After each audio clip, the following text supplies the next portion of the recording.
pong masasabi niyo dun sa mga kritisismo na yung nangyayari daw pong police operations sa KOJC compound ay overkill daw po at may mga violation na po ng human rights ayon sa mga kritiko ninyo?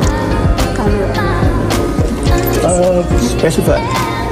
Yung daw pong pagde-deploy ng sobrang daming police at saka yung blockade, yung mga nadidisrupt na daw po yung meron bang human rights violation kung maraming police?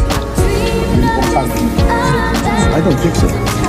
There is no ethics. Anyway, the reason we did this was so that we could maintain the peace.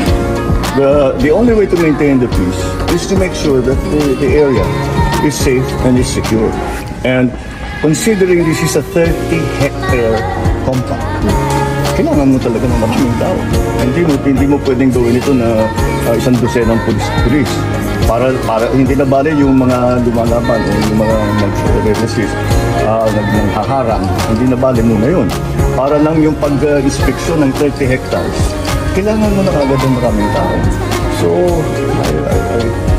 I do not see. I think what they are talking about is political na yan.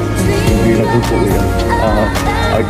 You go to any human rights advocate, there's nothing that we do. Lahat ng pumasok na pulis, hindi armado. Walang baril, kahit isa. Hindi kami gumamit ng tear gas. Wala kaming ginawang ganun. So, anong human rights violation?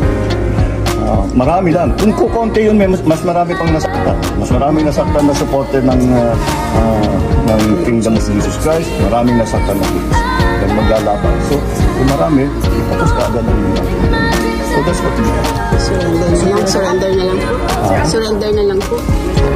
Hindi ko nga maintindihan kung bakit dinadamay ni Tibuloy ang mga tauhan niya. Kasi sinasabak na yung mga tauhan niya.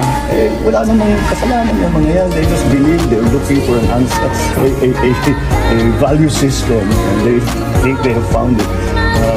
But they did not sign up to be in the front line of this kind of thing that's happening now, that they will protect him from arrest, even when he has cases filed against him, not only here in the Philippines, but also in the United States. So, I suppose I can understand their disagreement with us, even anger, but what all that the police are doing is enforcing the warrant of arrest against Apollo Tibuloy.